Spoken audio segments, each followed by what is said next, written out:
우리 여기 청소년들이 있으니까 어벤져스, 저스티스 리그 좋아하죠?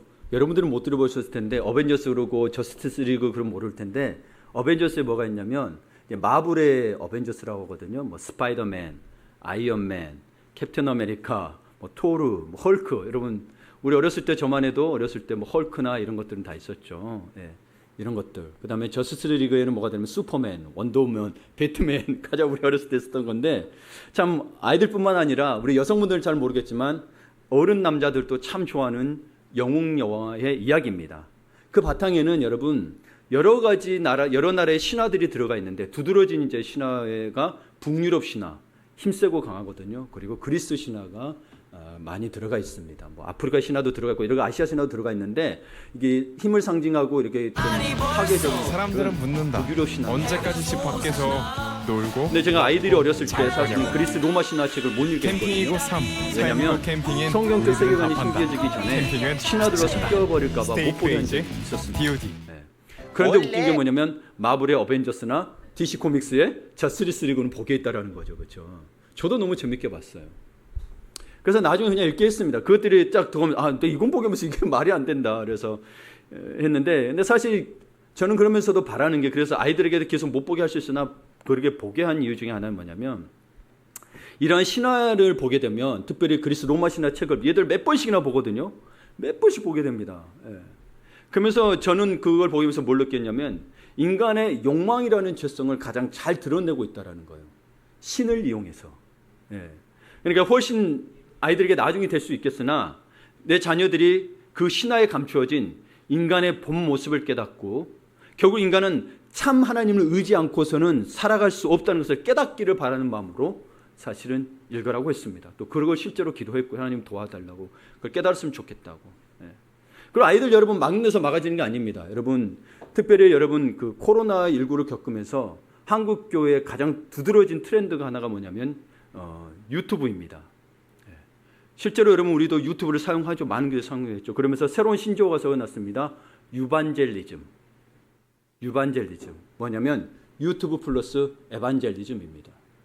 실제로 한국 성인들의 하루에 1시간 40분 이상인가를 보게 되는 그 유튜브, 인터넷을 제외하고 유튜브만을 말한 겁니다. 80%가 넘어갑니다. 한국 교회 성인들은 60%가 넘어갑니다. 근데 보는 게 다르죠. 여러분, 교회에 이제 그럼 어른들이 그러면 뭐 얘들처럼 게임을 보겠어요? 뭐겠어 아니고, 종교 채널을 봅니다. 그럼 알고리즘이 형성이 되죠. 만약에 제 설교를 했다 그러면 다른 목사님, 다른 교회, 비슷한 교회 다 떠올릅니다. 그래서 뭐 다른 교회 목사님을 막을 수가 없습니다. 실제로 그래서 여러분 그 두드린 트렌드 중에 하나가 대부분 뭐 요리하거나 운동할 때 설교와 찬양을 듣는다는 게 대부분입니다. 이게 한국 교회 2025 트렌드에 그 기록이 되어 있습니다. 가장 두드러진 첫 번째가 유반젤리즘입니다. 유튜브로 활용한 거. 그래서 이건 막을 수도 없고 왜냐하면 한국은 여러분 아시다시피 IT 강국이잖아요. 유달리 IT 강국입니다. 그래서 게임도 엄청 발달돼 있고 게임 산업도 어마어마하게 큽니다. 그래서 여러분이 제 이름 배틀그라운드인가 뭔가 우리 얘들은 다 알 텐데 전 세계적으로 뻗어나가 있죠. 그래서 여러분 아시다시피 한국은 그런 것들을 막을 수는 없는 건데 이게 여러분 귀에서 잘 들어야 돼요. 듣더라도 여러분 막을 수는 없어요. 들으세요. 근데 여러분이 분별하셔야 돼요. 이제 특별히 제가 이야기하는 중에 하나가 뭐냐면 우리 그 부산 장신대 교수인 탁질 교수가 현대 종교 그 원장이시거든요. 아버님은 이단에게 피살당하셨죠. 그렇죠? 최근에 그 박진영 씨가 문제가 되고 있습니다. 제가 그 단체 이름을 그 사람 이름을 잊어버렸어요. 저도 몇 번 봤었는데 이단의 성향을 좀 가지고 있습니다. 이단으로 명시된 건 아닌데 우리 지금 우리 교단의 그 사이비 이단 대책위원회에서도 경고를 하고 있습니다. 왜냐하면 처음에 들었을 땐 복음적에서 근데 저도 들어보면서 뭔 이야기를 하냐면 자기만 깨달았대. 한국교회 목사님들 모릅니다. 근데 저희 알고 있는 거거든요. 근데 자기만 깨달았대. 이단들이 그래요. 자기가 선지자만 되죠. 위험성이 다분합니다. 그래서 여러분 우리 젊은 친구들 그 박진영 씨 좋아하는데 그 듣지 마시길 바래요. 그래서 제가 하늘빛 교회 운영위원회는 제가 이미 이것들을 올려놨었어요. 영상을. 네, 여러분은 교회창에 제가 오늘 올리도록 할게요. 우리 탁질 교수님 이야기한 거. 왜 그런가? 영지주의 성향이 있고요. 위험합니다. 그래서 영지주의는 여러분 초대교회 때도 위험했던 거잖아요. 그렇죠? 그래서 이분이 좋은 분이신데 이 복음을 잘 못하고 자기만 깨달았다 그러고 비판적이 되면 사랑이 없으면 여러분 이게 품는 게 없으면 결국에는 그렇게 됩니다. 우리는 사랑이 없으면 여러분 진짜 껍데기에 불과하다는 것을 다시 한번 깨닫게 됩니다. 하여튼 여러분 신화들, 이런 신화들이 인본주의적이죠. 인본주의 신화들이니까 여러분 이들을 뭐라고 부르냐면 가드맨이라고 불러요. 가드도 여러분 대문자 캐피탈 G하고 소문자 G가 있잖아요. 대문자 G만이 오직 하나님이시고 소문자로 쓰면 그냥 신들, 여러 신들 이야기하는데 우리 가드맨이라고 부릅니다. 신인간. 예. 사실 인간이 만들어낸 이야기죠. 예. 그러니까 저는 보면서 뭐 이렇게 신들의 이야기라기보다 그냥 인간이 가질 수 없는 인간의 무한한 탐욕을 소위 신들이란 것들을 통해서 실현해 보도는 게 느껴진 게 대부분입니다. 그 대표적인 게 여러분 뭐 아시다시피 우리 슈퍼맨 나왔을 때 여러분 보세요. 인간 날고 싶잖아요. 날개도 없는데 망토만 있는데 날아요. 어마어마하지 않아요? 저는 저에게는 어릴 때 슈퍼맨이 굉장히 센세이션이었습니다. 마징가 제트 다음으로. 충격이었어요. 그래서 너무 좋아했어요. 근데 날개 없는데 또 날아다녀요. 스파이더맨, 거미줄로. 뭐예요? 자연과 과학이. 여러분 이 초대교회 이단에도 자연과학이 많이 들어있거든요. 자연과 과학이 여러분 합쳐지면서 우리도 가능하다는 걸 암시하기 시작합니다. 인간이. 그렇죠? 과학이 아직 모른다. 과학의 신비가 있다는 거예요. 거미가 있었는데 방사능을 쐈는데 인간이 맞았더니 이 거미처럼 되더라는 거예요. 힘도 세지고. 그런 거예요, 여러분. 대체적으로 그래요. 영웅들은 그렇게 탄생이 됩니다. 예. 그러니까 여러분 이게 참 그리고 여러분 이제 뭐 닥터 스트레인지라는 걸 보게 되면 멀티버스 세계관이 나옵니다. 멀티버스 세계관이 나오면 여러분 우리 궁금하죠. 미래도 궁금하고 과거도 궁금하잖아요. 과거도 바꾸고 싶고. 그러면 거기에 300개의 세계가 있습니다.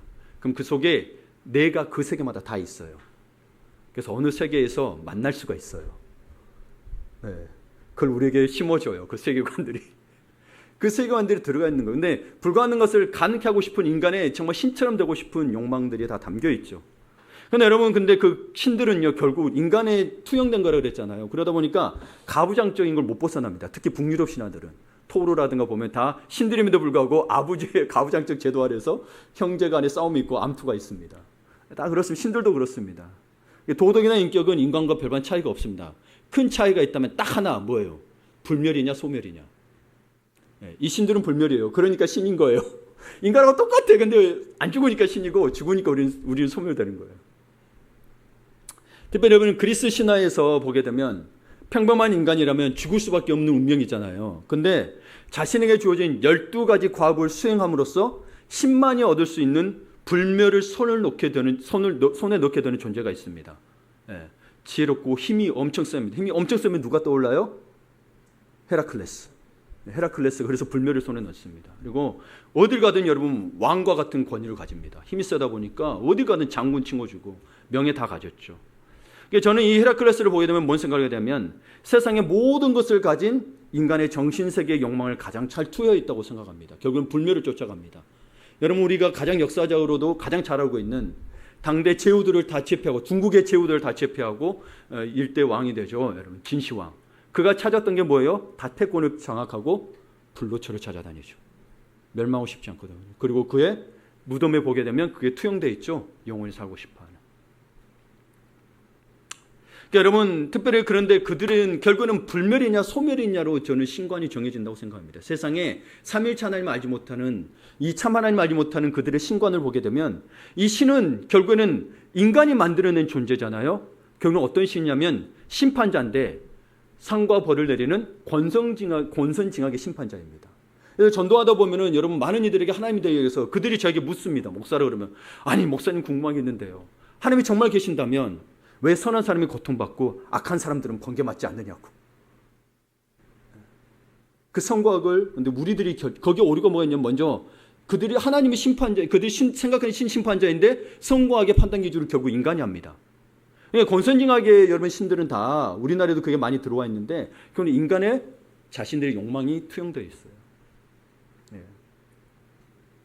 네. 그리스 신화의 상징성이라는 책을 쓴 그 폴 디에이라는 사람이 쓴 책이 있는데요. 거기에 보게 되면 지금 이 설명을 좀 듣고 제가 설명을 드릴게요. 이야기 책에 있는 것만 이야기하고 인격을 갖추게 된 신들은 인간과 인간의 필요의 관계 안에서만 존재한다. 교화된 행위와 욕망의 조화에 대한 만족과 관계 속에서 존재한다라고 이야기합니다. 그러니까 여러분 이게 무슨 말이냐면 인간보다 이게 인간의 보다 필요에 의해 만들어진 신이라는 거예요. 그러니까 필요 없으면 이 신은 사라지는 거예요. 여러분 아까 제가 마블도 이야기하고 어벤져스 이야기하고 저스티스 리그 이야기했잖아요. 그 속에 여러분이 알지 못하는 캐릭터, 초능력이 있고 신적인 능력한 캐릭터가 무지하게 많습니다. 뭐 비전이라든지 여러분이 못 들어보셨을 거예요, 어른들은. 근데 이 시대의 사람들이, 대중들이 그것들을 필요하고 그것들이 인기가 없으니까 소멸됩니다. 무슨 말인지 이해되시죠? 영화에도 그 신관들이 다 투영되어 있습니다. 여러분이 알지 못하는 캐릭터 어마어마하게 많습니다. 제가 그 이야기했던 애들이 놀라요. 아, 그게 그거였어요? 그거였어요. 네. 사라져. 인간의 관심이 없으면, 그런데 인간이 보기에 세고 자기 것들을 이루어질 것 같은 그런 존재들은 살아남아요. 그리고 자신들의 죄악들과 자신들의 어떤 죄성들을 합리화시킬 수 있는 존재들은 살아남더라는 거예요. 신들인데 그렇게 살아남아요? 인간에서 살아남는 거예요. 그러니까 가짜 신이라는 거예요, 여러분. 그러면서 이 책에 뭐라고 했냐면, 그러면서 신은 욕망에 대한 재판관으로서 상과 벌을 내리는 존재가 된다고 한다는 거예요. 인간이 만들어 놓는 신들은 다 뭐예요? 상과 벌을 주는 존재인 거예요. 착한 일하면 상을 주고, 윤회론도 그렇죠. 착한 일하면 이제 뭐예요? 귀족으로 태어나고, 나쁜 일하면 짐승으로 태어나고. 다 신관이 그렇게 들어있는 거예요. 인간의 욕심이 자기들의 바람대로. 그러니 하나님이 여기 낄 수 있겠어요? 이분은 무한한 사랑이잖아요. 원래 인간은 멸망할 존재인데 뭐예요? 살려주시겠다는 거잖아요. 악한 자도 회개하면 돌아와 살려주겠대. 우리가 보기에 저 악한 놈은 절대 구원시켜주면 안 되겠는데 돌이키면 구원시켜주겠대. 미칠 노릇이죠, 그렇죠? 그런 경우 없었어요? 저는 있었어요. 하나님, 저 사람은 구원시켜주면 안 됩니다. 물론 뉴스에서 나오는 사람이었습니다. 근데 어떻게 기도할 때는 그래도 하나님 정말 죄로 회개하면 구원시켜 주시오. 기도할 수밖에 없는. 그러니까 여러분, 지금까지 우리 인간에 만들어진 신들을 이야기한 것보다도, 이 신화보다도, 그리스 신화만 해도 지금으로부터 고작해 여러분 BC로 따지면 2000년 됐고, 그 전부터 나왔다고 쳐도 여러분 많아봐야 2000 몇 년인데 그 전보다 더 오래된 3500년 지금으로부터, 지금 오늘 나오는 이야기가 3000년도 전의 이야기입니다. 그래서 이집트에 있었는데 그 고대 이집트에도 신들이 있었어요. 근데 이 신들 또한 인간의 본질적인 필요에 의한 것임을 알 수 있습니다. 결국 그 신들에 세워놓고 말미암아 오늘 등장하는 파라오라고도 하는 이 존재도 신격화가 함께 들어가 있습니다. 그래서 먼저 10가지 제안과 이집트 신화를 보겠게요. 이 출처는 안디오 신학교 홈페이지에서 가져온 건데요. 여러분, 우리 순복음에도 두 개 교단이 있습니다. 하나님의 성회인데 안디옥 교회가 거기에서 만들어 놓은 거더라고요. 그래서 보게 되면 보세요. 신들 10가지 재앙 나오죠. 그리고 이집트의 신들의 이름이 나옵니다. 그리고 담당하는 일이 보세요. 다 우리와 관련돼 있어요. 우리 잘 먹고 잘 사는 거. 풍요, 출산, 건강, 풍요, 다 이거 관련돼 있습니다. 여기 보게 되면 여러분, 영혼 구원 이런 거 들어있나요? 없죠. 다 내가 현세에 잘 먹고 잘 사는 겁니다. 특별히 여러분, 이 황소, 암소 형상이 되어 있는 풍요, 축복, 다산, 이거는 여러분, 난 이스라엘 민족에게 바알 신으로 나타나고 아세라 신으로 나타나고 굉장히 괴롭히던 신이었습니다. 이게 여러분, 풍요, 축복, 다산, 건강, 인간이 잘 먹고 잘 사는 문제는 우리가 우상화되어 있다는 걸 알 수 있습니다. 그러면 여러분, 제가 왜 이야기했냐? 이것만 이야기 아니라 바로에 대해서 이야기하려고 합니다. 바로가 10가지 재앙을 겪으면서도 왜 이렇게 마음이 강팍했는가? 한 세 번째까지는 마음이 강팍되어 있고, 그 다음부터 하나님이 강팍해 하시니라 되어 있는데, 사실 여러분, 신학적 해설을 보게 되면 그냥 강팍한지를 내버려 둔 거예요. 로마서에 보게 되면 뭐세요? 그들의 더러운 가운데 그대로 내버려 두셨다고 되어 있죠. 내버려 둔 건데, 근데 바로가 왜 이렇게 강팍하냐면, 여러분, 이걸 이해하시면 바로가 진짜 강팍할 수밖에 없었던 거. 그리고 왜 이 10가지 재앙을 하나님께서 그렇게 할 수밖에 없었던 이유들을 오늘 저의 이야기만이 아니라 여러분, 일반적인 세계사에서도, 고고학에서도 이야기하고 있는 건데, JTBC에서 방영했던 건데 한번 보도록 할게요. 원래 람세스 2세는 이 신전은 태양의 신 라한테 바치려고 만들었군요. 위쪽에는 하나에게서 석상이 있잖아요. 라후라티거든요. 뭐야 이거? 라후라티는 태양의 신 라와 왕권의 신 호로스가 결합한 신으로 지평선의 호로스로도 불려요. 그래서 뭐 태양신과 관련이 있는 람세스가 바로예요. 람세스가 자기 신전 앞에다가 자기 서명을 엄청 크게 해놓은 거예요. 자기 이름이에요. 람세스 2세의 지명이 우세르마트라거든요. 근데 지금 라예요. 저 상이. 그리고 저 상이 지금 들고 있는 물건이 있어요. 왼쪽에는 우세르라고 하는 상징이 있어요. 그러니까 개머리처럼 생긴 지팡이에요. 그리고 왼손에는 마트 여신의 상징이 있어요. 이 여신은 머리에 이렇게 털고 있죠. 이름이 마아트였어요. 마아트. 그러니까 저거는 우세르마트라고 하는 람세스 2세의 질병을 자기 이름을 신전하고 도사화시켜가지고 태양신을 참여한다는 핑계하에 본인을 드러내는 그런 모습이에요. 자, 그러면 이제 우리는 안에 들어가서 내부 모습을 좀 약간 봅시다. 대박이다. 이걸 어떻게 생겼어?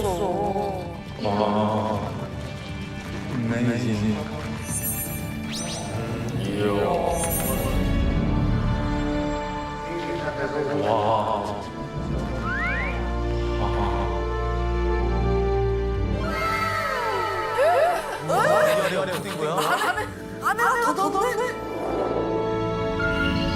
와. 얘도 다 옮겼다는 거 아니야? 그렇죠. 다 블록내가지고 하나하나 제조해줄 거예요. 미치겠다. 이 오시리스의 외모는 람세스 2세의 모습이래요.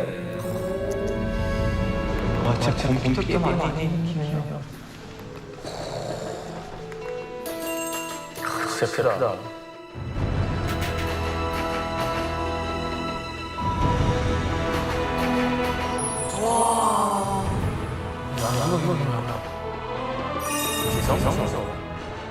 제일 성스러운 거 아닌가요? 신상을 보시는 거죠.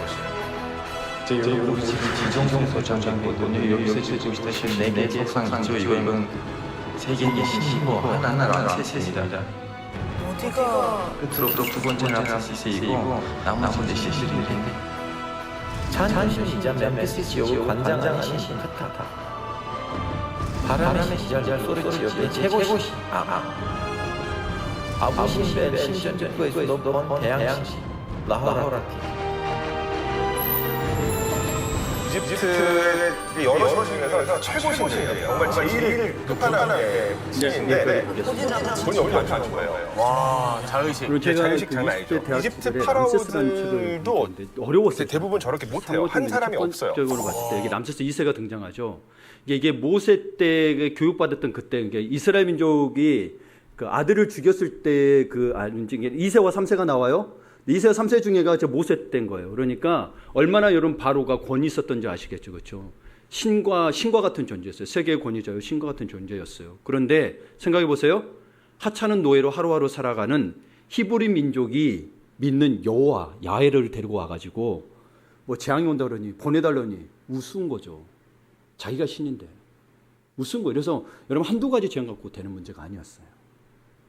우스운 거였어요. 그래서 10가지 정해도 이렇게 모르냐? 모를 수 있습니다. 근데 여러분 이건 바로 입장에서 그렇고 또 우리 입장에서는 오늘 제목도 그렇듯이 하나님을 믿고 끝까지 해야 되는데 여러분 생각해보세요. 9번 거절당하면서 그것도 왕 같은 신 같은 존재한테서 왕 9번을 거절당하면서 10번째까지 갈 수 있겠느냐라는 저는 질문을 여러분에 던지고 싶은 거예요. 우리는 한 번 실패하면 하나님 길이 아니라 그러잖아요. 2번 듣고 한 번. 그러나 하나님의 뜻은 뭐예요? 계속 가라간다는 거죠. 네가 실패한 게 아니라는 거죠. 우리는 이걸 보는 눈이 있어야 됩니다. 그렇지 않으면 대부분 하나님이 주는 일들을 두세 번 이해하고 실패하고 그만둬 버립니다. 근데 실패로 생각해요. 아니요. 과정인데. 그러니까 여러분 지금 어려움을 겪는 게 실패가 아니라니까요. 하나님이 있는 자들에게는 과정인 거예요. 그러니까 여하튼 여러분 보세요.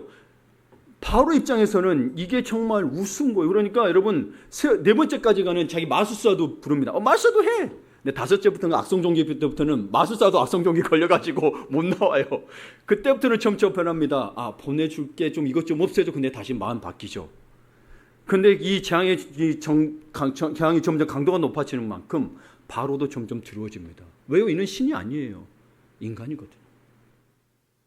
그래서 오늘 31절에 보게 되면 이 표현이 나옵니다. 밤에. 그전에는 밤에라는 표현이 안 나와요. 밤에 모세 아론을 불러 이릅니다. 10번째 재앙 후에. 그러면서 하는 말이 너희와 이스라엘 자손은 일어나 내 백성 가운데서 떠나 너희 말대로 가서 여호와를 섬기며 너희가 말한 대로 너희 양과 너희 소도 몰아가고 뭐라고요? 나를 위하여 축복하라. 여러분 신이 자기가 축복 자기 이집트에서 말하는 최고 신들과 동등한 존재였는데 오히려 축복을 주는 존재였어요. 이집트 사람들에는 바로가 신이다 보니까 왕이 그래 훌륭해서 자기들이 복받는다고 풍요를 누린다고 생각했거든요. 근데 그런 존재가 뭐예요? 모세와 아론을 불러서 자기를 축복해달라고. 이걸 뭘 의미냐면 여러분 고대사는 신들의 전쟁이었습니다. 네. 자기가 안 거죠. 하나님 앞에 굴복한 거거든요. 이거 굉장히 큰 의미입니다. 이거는. 네. 물론 나중에 마음이 바뀝니다. 또 왜냐하면 여러분 신 같은 존재였다니까요. 이집트에서는. 네. 아론과 모세가 떠나니 뭐예요? 마음이 순식간에 바뀐 거죠. 이걸 뭘로 이야기하냐면 결국 아무리 인간이 아무리 하나님의 역사를 방해하고 하나님의 구원 역사를 막으려고 해도 결국은 하나님의 뜻 앞에 무릎을 꿇을 수밖에 없다는 사실을 증거합니다. 네. 그걸 믿으셔야 됩니다. 하나님은 정말 그러신 분이십니다. 그러므로 첫 번째 여러분에게 전하고 싶은 것은 신자는 하나님의 능력과 승리를 믿고 하나님의 일을 행해야 합니다. 하나님의 능력과 승리를 믿고 행해야 합니다. 9번 거절당했다고 해서 일이 끝난 게 아니라는 이야기인 거죠. 그렇잖아요. 여러분 신 같은 존재에게 백성들이 다 같이 간 것도 아니고 모세 아론 둘만 갔다니까요. 매번 갔다니까요. 근데 매번 안 보내죠. 어떻게 해요? 왕이 이야기만 하면 당장 목을 칠 수도 있는 거잖아요. 두려워서 어떻게 가요? 근데 그걸 담대히 간 거잖아요. 입장 바꿔 생각해 보세요. 그 당시에 절대 권력을 가진 자 앞에 여러분 목을 칠 거라는 생각 안 하고 갔겠어요, 여러분? 백성 보내달라고 그랬는데 그것도 많은 숫자에 말도 안 되는 일이잖아요. 하나님의 일은요, 정말 우리는 진짜로 우리가 대충대충 하는 일이 많은데 사실 충성이란 건 그런 부분이 들어있는 겁니다. 그러니까 여러분 그 세상에서 권세 있고 힘든 자들은 교만해서 자기의 뜻대로 무엇이든지 할 수 있다고 생각해서 심지어는 그 권세를 주신 하나님께 마저 대항하려고 하죠. 그는 이미 심판받은 거죠. 느부갓네살을 통해서 대표적으로 이야기해 주셨죠. 그러나 아무리 세상에 큰 권세를 가졌어도 하나님의 뜻을 거역하며 대항할 수 있는 존재는 하나도 없었습니다. 역사적으로 많은 기독교 핍박자들이 기독교 신앙을 말살하기 위해 온갖 방법을 다 사용해서 성도들을 핍박했지만 오히려 기독교는 날이 갈수록 번성하여 전 세계로 퍼져나갔습니다. 그러므로 우리는 하나님의 크신 권능을 의지해서 하나님 일을 담대히 수행해 나가야 됩니다. 담대하셔야 돼요. 하나님이 주신 것이 확실하다면 담대하셔야 합니다. 포기하면 안 됩니다. 그러니까 우리는 당장에는 하나님의 뜻이 세상의 힘에 밀려 피한 것처럼 보이지만 결국에는 하나님의 뜻이 승리함으로 우리의 수고가 결코 헛되지 아니할 것입니다. 대표적인 케이스가 여러분 우리 기독교인들이 다른 것도 이야기하지만 우리 출산에 대한 부분들. 능력이 안 되면 낳지 말라는 부분은 정말 비성경적입니다. 능력이 안 돼도 나면 하나님이 기르실 걸 믿으셔야 됩니다. 저를 보세요. 제가 내 낳았을 때 능력이 됐겠습니까? 아니요. 하나님이 인도하셨고 그것들을 점점 더 하나님이 하신 것을 간증할 수 있게 만들었어요. 믿으셔야 됩니다. 힘드셔도 믿으셔야 돼요. 특별히 여러분 한국교회가 오늘 장로님도 기도하셨지만 동성애와 차별금지법을 막아야 한다는 반동성애 행사를 기도하며 기획하고 있죠. 그래서 악법들을 막아내고 하나가 된다는 절박함 속에서 10월 27일 종교개혁주일 오후 2시에 광화문에서 200만 명이 모이는 한국교회 연합집회가 예고되어 있습니다. 우리는 이걸 통해서 차별금지법과 동성애 확대법이 보통 문제가 아님을 인지해야 됩니다. 사실 여러분 교단 차원에서는 주일에는 5개 집회를 금지하고 있습니다. 교단법이 그렇습니다. 그러나 그래서 교단에서 이야기하지는 않고 교회별로 행동하라고 이야기하고 있습니다. 여기는 여러분 순복음교회도 참여를 하고요. 고신 측, 합동 측, 그리고 통합 측. 근데 신문을 보니까 침례교 측에도 가서 이야기를 했는데 제가 그건 잘 모르겠습니다.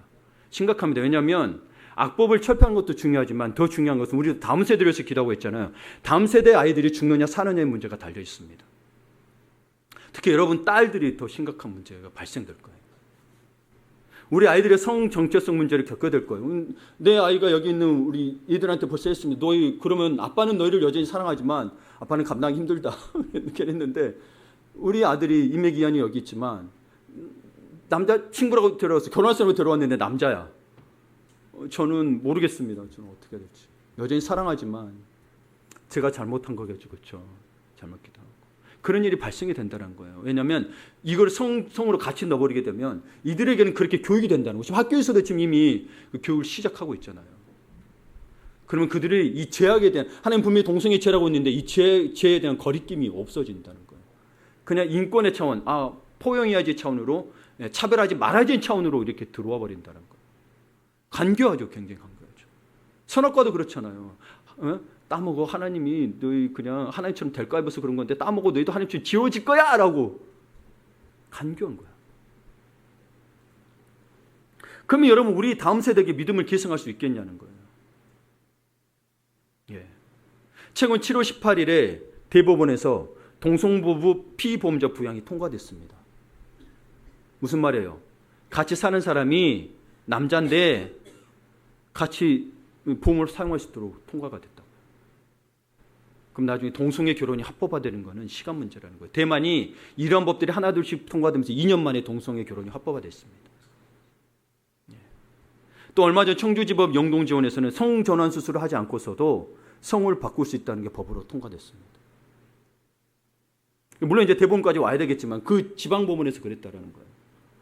그래서 우리가 이걸 성경적으로 동성애 틀렸다고 우리가 동성애자를 미워하는 거 아닙니다. 동성애는 죄악을 했기 때문에 죄악을 벗어났으면 좋겠다는 거예요. 동성애자들도. 성경적으로 틀렸다고 얘기하면 소수 인권을 빙자한 혐오 발언이다라고 저는 가서 재판을 받아야 됩니다. 특별히 여러분 성전환 수술을 않고도 성을 바꿀 수 있다는 게 법으로 통과되면 미국에서도 지금 민주당하고 공화당하고 이 문제를 청문회를 하고 있어요. 어느 주인지는 모르겠어요. 제가 영상으로 봤는데 공화당에서 여성 의원이 나왔어요. 자기 딸이 있는데 이걸 막아야 된다는 거예요. 그러면서 한 회사원이 나와서 그 건의를 하는데 뭐냐면 자기 회사가 화학약품을 다루는 직장이에요. 그래서 늘 일이 끝나면 샤워를 해야 돼. 근데 여기에 남성들이 들어와 있어요. 법이 남자가 여자라 그러면 역으로 여자가 되는 거예요. 그래서 여러분이 말하는 여자의 공공 화장실, 여성 탈의실, 여성 샤워실 다 들어올 수 있어요. 그걸 쫓아내는 순간 이 고용주가 문 닫아야 돼요. 그래서 법이 그렇게 됐다 보니까 이 직장 여자분이 한 거예요. 그래서 이 사람이 그럼 먼저 샤워해라. 남자한테 먼저 샤워해라. 그랬더니 이 남자가 뭐라냐면 나는 이때 안 하고 너희들 할 때 같이 하겠다. 여러분 이렇게 될 수 있다라고요. 한국도. 동성애가 이게 여러분 단순한 문제가 아니에요. 그리고 여러분들이 들어간 샤워실을 같이 따라올 수 있다고요. 여러분 말했잖아요. 여러분의 딸들이 더 고생할 거라고 그래서.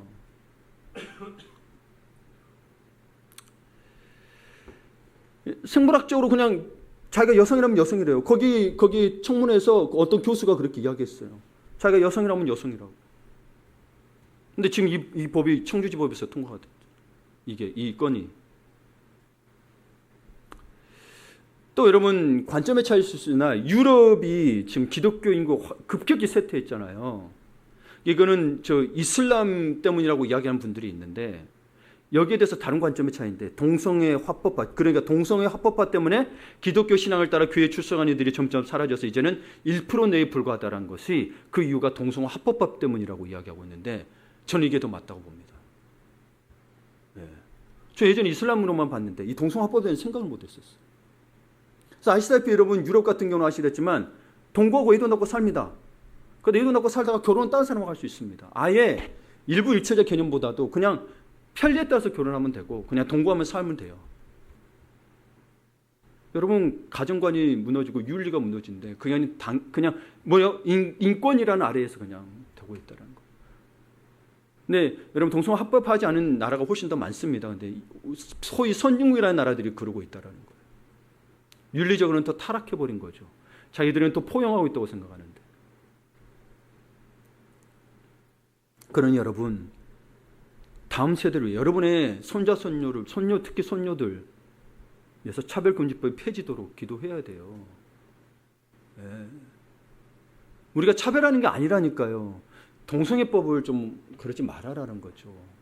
동성애 좀 미워하지 말고 치료하라. 얼마든지 우리 세금 내니까 치료하라는 거죠. 근데 이걸 합법화시키지 말아라. 그런데 저는 걱정되지만 그래도 이럴 때 우리가 정말 하나님의 영광을 드러낼 때라고 생각합니다. 33절 한번 읽어볼까요? 33절은. 애국 사람들은 말하기를 우리가 다 죽은 자가 되도다 하고 그 백성을 재촉하여 그 땅에서 속히 내보내려 함으로. 예.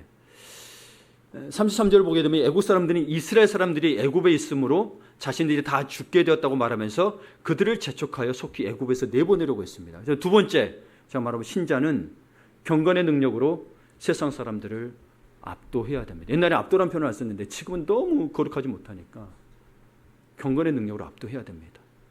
여러분 이 애국 사람들이 자꾸 내보내는 거는 뭐야 이거 뭐야 그냥 내보내는 거 아니야 그런 게 아니고 안 보내려는 이유 중에 하나가 뭐냐면 이스라엘 민족을 계속 노예로 부려먹으려 했단 말이에요. 이스라엘 민족이 또 하나님 믿다 보니 성실해. 예. 부려먹는 이 욕심과 아주 대조적으로 내보내려고 한다는 거죠. 애국 사람들의 자세가 급변한 거예요.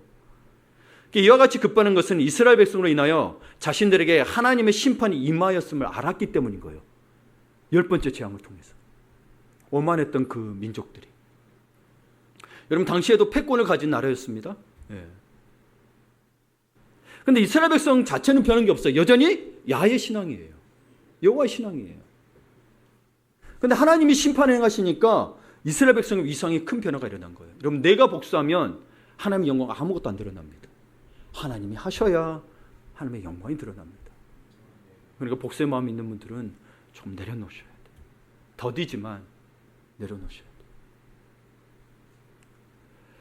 그러니까 바로에게 멸시받던 모세가 하나님의 심판 이후에 바로에게 신 같은 존재로 된 거예요. 그러니까 바로가 자기를 축복해달라고 그러잖아요. 모세를 신으로 본 거예요. 와, 야, 믿는 신이다.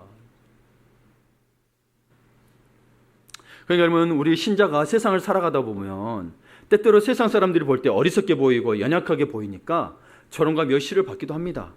근데 여러분 하나님의 법이 세상의 법과 달라서 그렇습니다. 세상의 법은 내가 남보다 더 큰 힘을 가지면 의시되죠. 나 국회의원이야. 경찰한테 하잖아요. 내 자식 빼줘. 여러분들 우리 자식이 마약했다 생각해 보세요. 빠져나올 수 있어요? 안 된다니까요.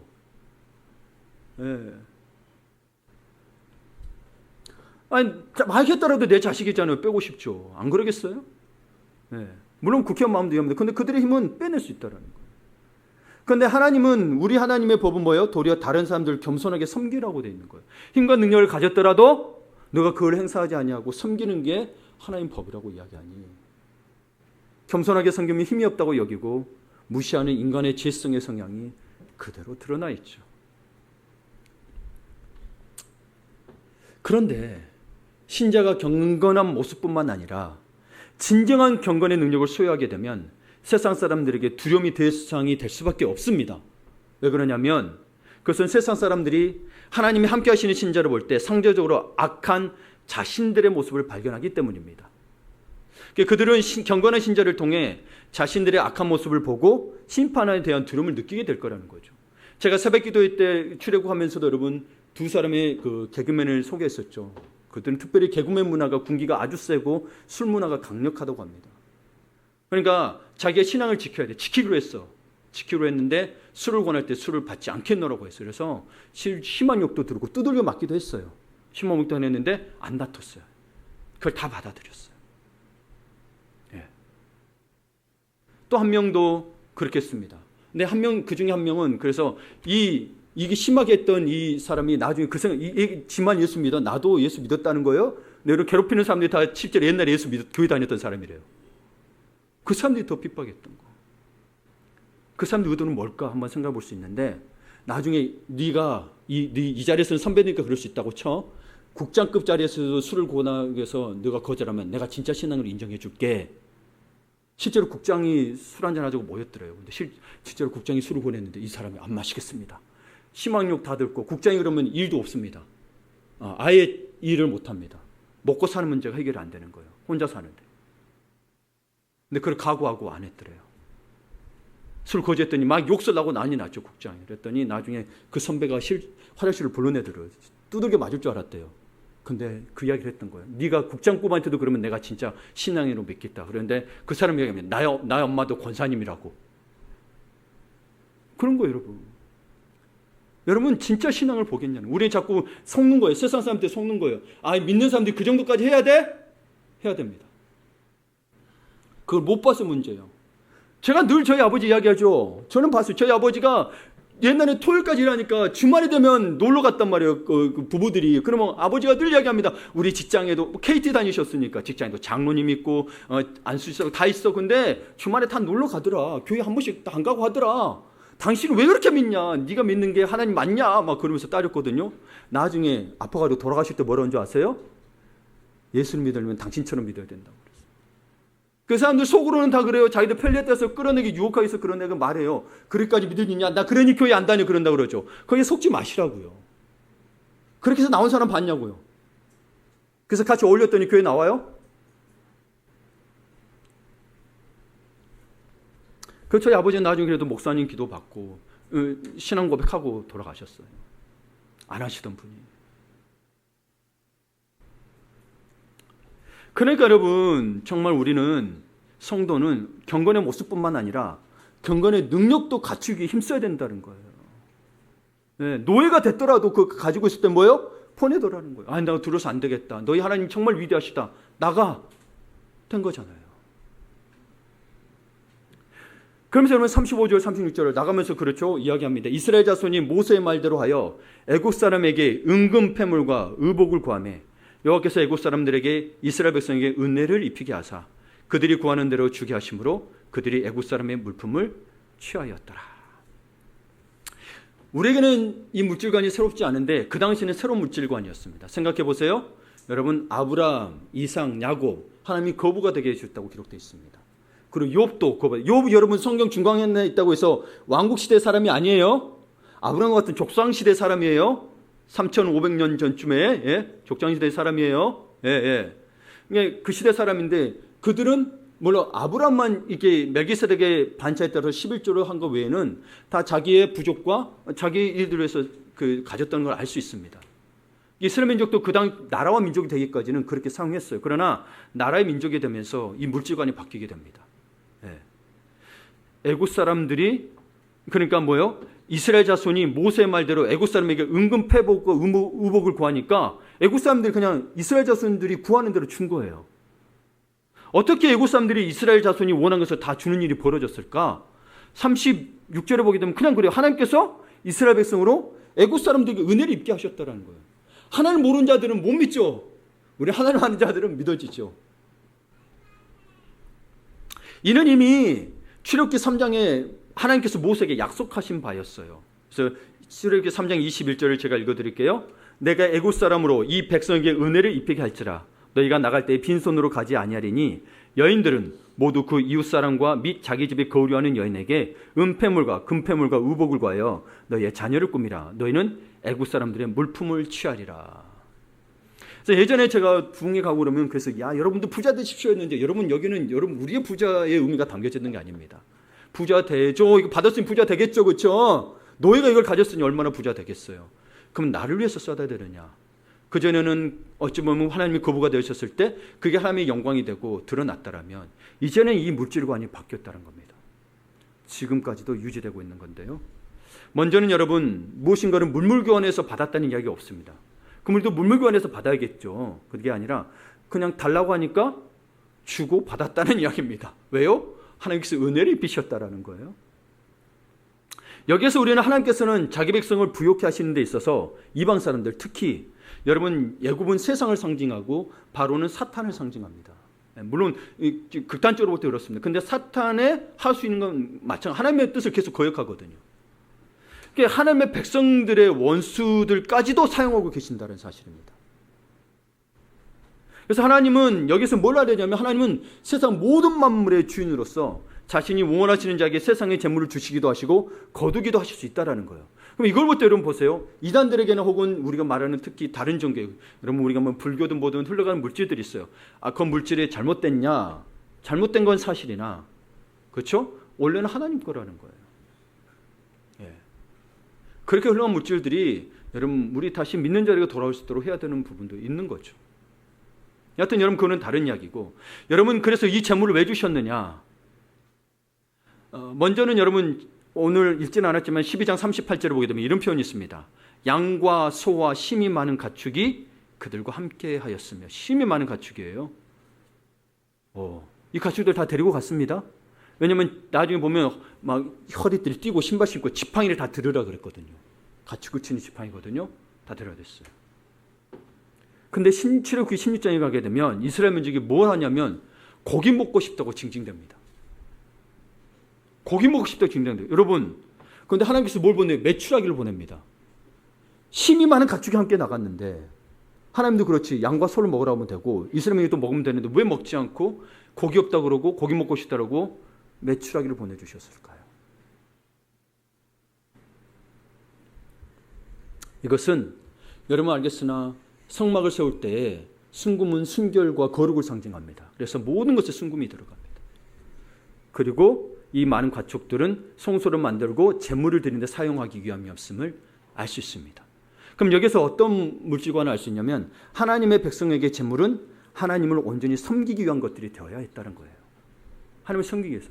그럼 지금 당장 내가 가진 거 다 팔아서 갖다 바쳐라. 이걸 이용해서 하게 되면 이단됩니다. 그게 아니고 여러분 이 물질관을 가지라는 거예요. 당장 갖다 바치라는 이야기가 아니고 하나님께서 필요하실 때는 드리라는 이야기인 거예요. 이 물질관을 가지고 살아가라는 이야기예요. 당장에 내 가진 거 다 벌어서 갖다 바치는 게 아니고 여러분 쓰세요. 하나님이 10의 1조만 드리라고 했어요. 나머지는 쓰세요. 근데 하나님이 달라고 할 때 뭐예요? 10의 9조까지도 드릴 준비는 하셔야 된다는 이야기인 거예요. 그게 우리 기독교는 물질관이에요. 이걸 통해서 볼 때. 네. 근데 여러분 우리가 그래서 믿음을 가졌잖아요. 그렇다면 하나님을 온전히 섬기기 위해 오늘날 우리에게 무조건 많은 물질을 주시면 좋을 텐데 우리 마음이 그렇지 않아요. 하나님 다 들어오고 싶은 마음이 있잖아요. 여기 계신 분들. 근데 그렇지 않은 이유가 무엇일까요? 그것도 곰곰이 생각해야 됩니다. 우리의 인간의 삶을 보면서.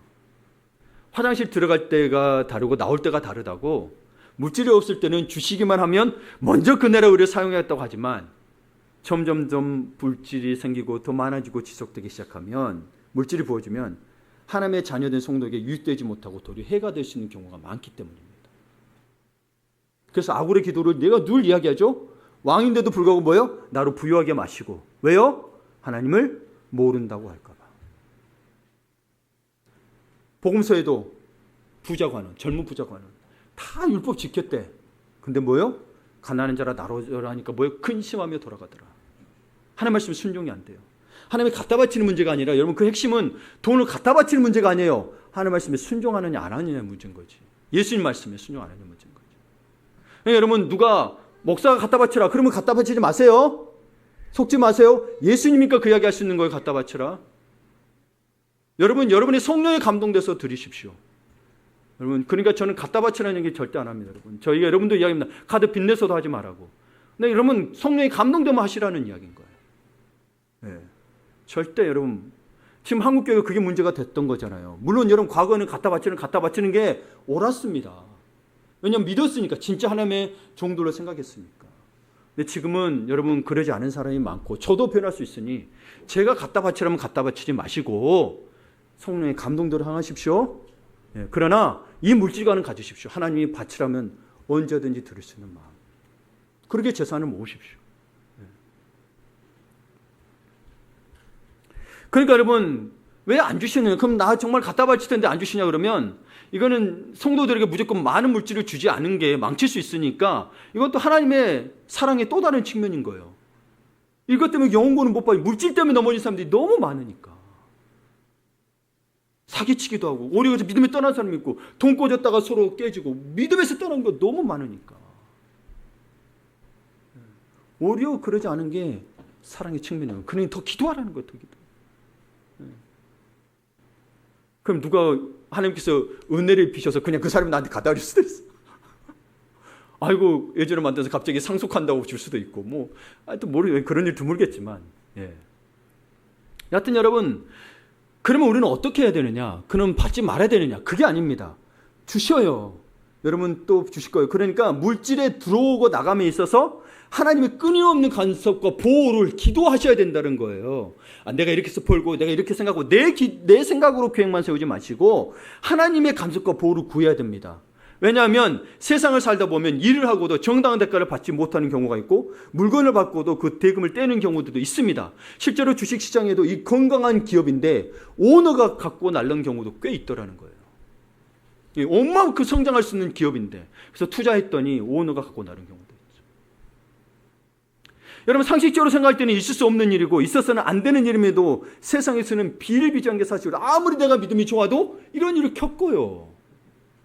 여러분 아무리 믿음이 좋아도 믿음 좀 안 겪는다. 그래 생각하시면 안 됩니다. 네.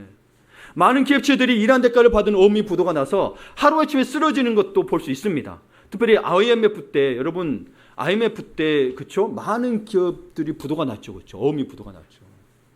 근데 여러분 생각해 보세요. 여러분 이거 좀 생각할 문제인데요.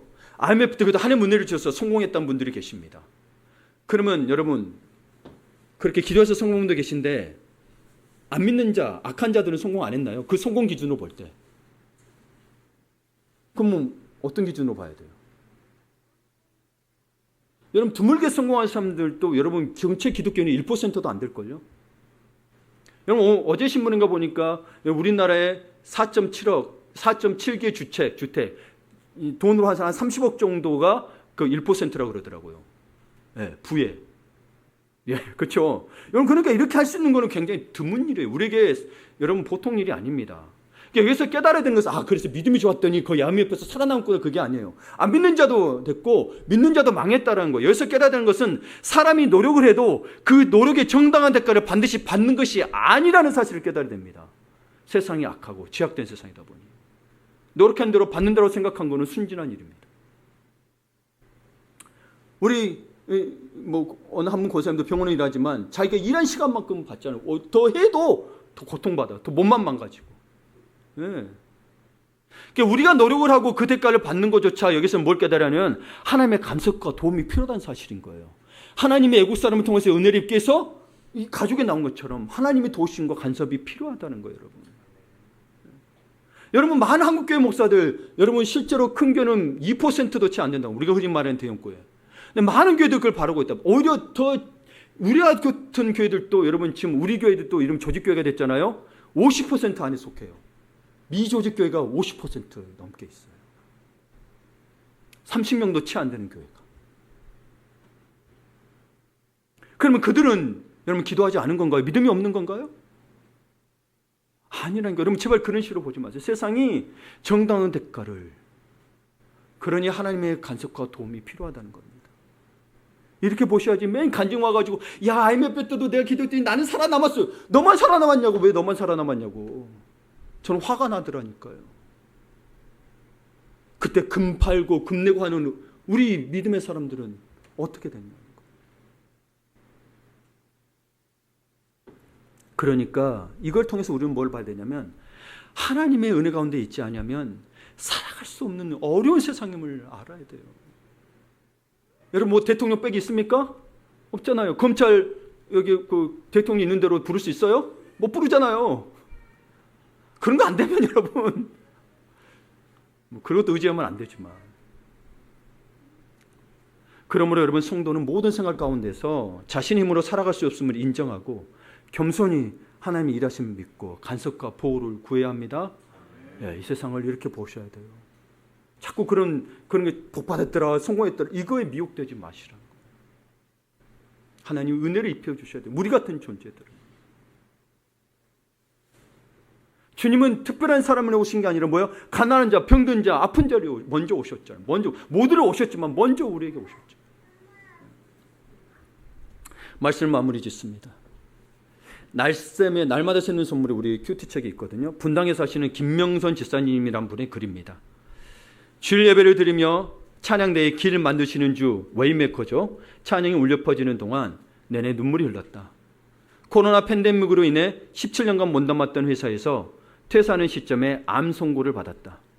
은근한 자랑이었던 직장과 나름 관리했다 자부했던 건강 두 가지를 동시에 걷어가신 하나님께 매우 서운했고 화가 났다. 암 치료를 받으며 재취업을 위해 몇 개의 자격증을 취득하고 나니 자신감이 생겼다. 그러나 자격증과는 전혀 관계없는 직장으로 취업하게 되면서 내 공로는 하나도 없으며 취업은 전적으로 하나님의 선물이라고 고백하게 하셨다. 그런데 2년여 쉬었던 직장 생활에 다시 적응하느라 분주한 때에 갑자기 순장으로 부르심을 받았다. 하나님, 저 지금 엄청 바쁜 거 아시잖아요. 투정이 바로 나왔다. 직장을 주셔서 감사하다고 고백한 것을 그새 잊었다. 순장님과 우리로 따지면 지금 목장 리더들이에요. 제자훈련 동기 집사님들의 격려와 축하에도 염려와 걱정이 앞섰다. 그러나 순종을 결단하고 하나님의 섭리를 의지했다. 다락방은 시간이 갈수록 우리는 목장이라고 이야기합니다. 시간이 갈수록 내 힘을 빼기 위한 또 다른 훈련의 자리임을 알게 하셨다. 그리고 하나님께서 이 공동체를 미리 준비하셨음 또한 깨닫게 하셨다. 하나님의 인도하심은 계속됐다. 새 직장에서 이전에 경험하지 못했던 직무로 인해 힘겨워던 내게 또다시 새로운 일자리 제안이 왔다. 내게 익숙하고 가장 즐겁게 일할 수 있는 직무였다. 그전에는 자기가 아유 상관없는 일을 했다는 거예요. 근데 그 훈련 받고 나고 교회에 또 하나님의 공동체 안에서의 그 훈련에 순종하게 하니까 또 이렇게 직장을 하나 새롭게 열어주셨다는 거예요. 나는 지난 2년여 시간을 컴컴한 동굴이라 여겼지만 여러분 지금 앞길에 동굴이라 여길 분이 계실 거예요? 그분이 고백합니다. 하나님께서는 터널이라 말씀하셨다. 동굴은 막혀 있잖아요. 터널은 어둡지만 뚫려 있어요. 내 손을 잡아 일으키셔서 터널을 통과해 하늘을 보여주셨다. 내게 보이지 않아도 느껴지지 않아도 하나님께서는 멈추지 않으시고 새 일을 행하셨다. 그리고 찬양을 통해 이를 분명하게 말씀하시는 그때 와락 쏟아져 나오는 눈물을 주체할 수가 없었다. 나는 앞으로의 일을 알지 못한다. 하지만 말씀에 순종할 때 주님께서 계획하신 미래와 기적들이 일어남을 믿는다. 그리고 때를 따라 돕는 은혜를 얻기 위해 은혜의 보좌 앞에 계속해서 나아갈 것이다.